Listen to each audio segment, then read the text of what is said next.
It's the one thing that we all have, the mind, right? But it's the one thing that we don't have a manual for. We buy a blender, we get a manual. Our iPhone comes with a manual. We get a car and it has a manual.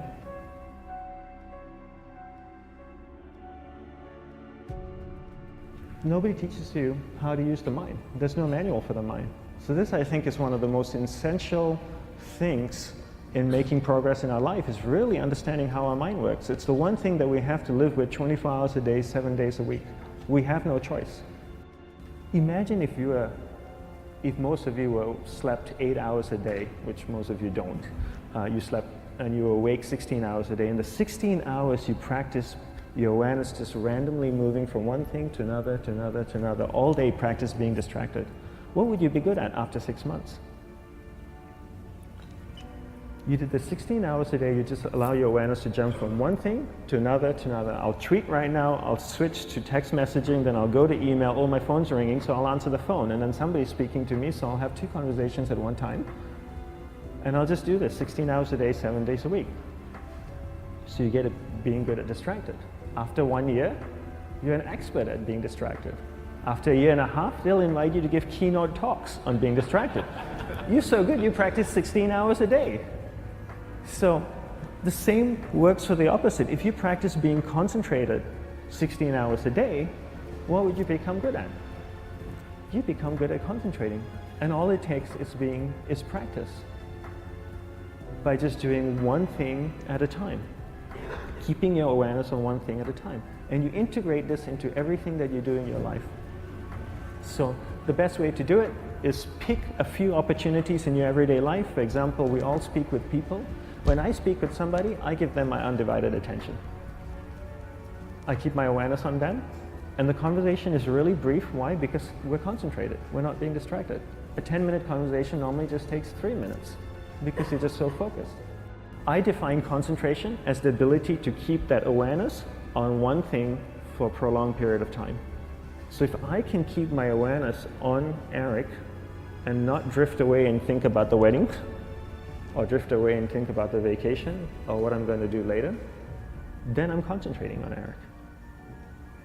Every time it drifts away, I bring it back. And the more I practice this, the more I practice concentration. So concentration is the ability to keep your awareness on one thing for a prolonged period of time. And that's a very simple definition of concentration. How do you get better at concentration?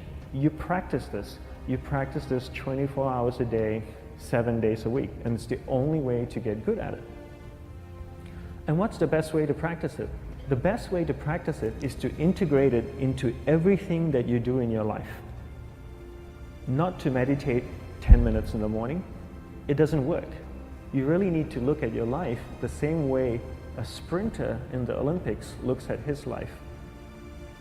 You've all heard of Usain Bolt, the man that won the gold medal twice, 2 Olympics in a row, broke the world record. I don't know anything about him, to be honest. But if I was looked at him, he obviously sprints, he practices running, probably does a lot of long distance, he probably does a lot of stretching as well, I'm sure he gets massages. He looks like he eats the right kind of food.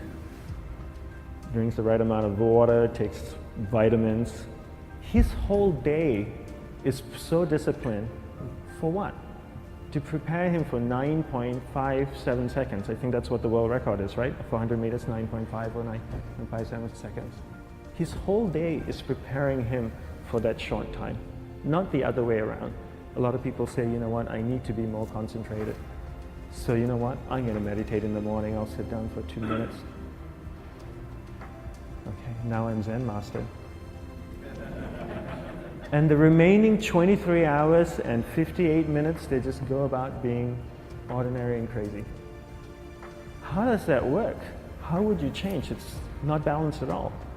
So if for 23 hours and 58 minutes you were not being concentrated, you allowed your awareness to jump from one thing in your mind to another thing, to another thing, to another thing, to another thing, in an uncontrolled way, what would you be good at?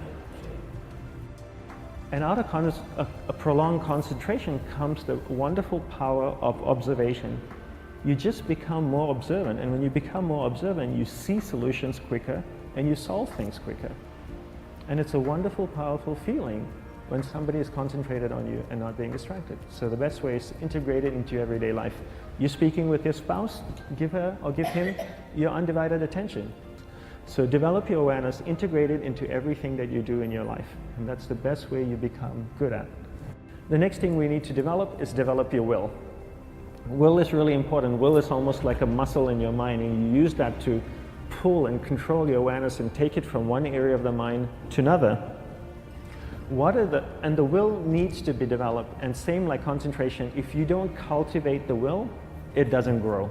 And this is something that really needs to be cultivated. How do you develop the will? There's 3 very simple ways to develop the will. 1 is you finish what you begin. 2 is you finish it well beyond your expectation, no matter how long it takes. 3 is you do a little bit more than you think you can do. All of those things require effort, and effort is will. It's so much easier to start a project than to finish a project, right? When you start a project, you're feeling creative, you're feeling inspired, you're full of energy. At the end of the project, you go, whose idea was this? So it requires tremendous amount of will to finish, and every time you complete something, you develop a little bit more will, and you have that muscle. And will is an amazing thing to develop, because once you develop will, that same will you can use in every aspect of your life to keep your awareness on one thing at a time, to finish projects, to see things through to the end, anything you want. The best way to develop will? Bring it into your everyday life, into everything that you do. Give you an example, the way I integrate it into my everyday life, I try and finish what I begin. So for example, going to sleep. I sleep every night, so I put on my pajamas, I floss, I brush my teeth, I go to bed, I sleep, I wake up in the morning, I make the bed. Why? Because I'm finishing what I start.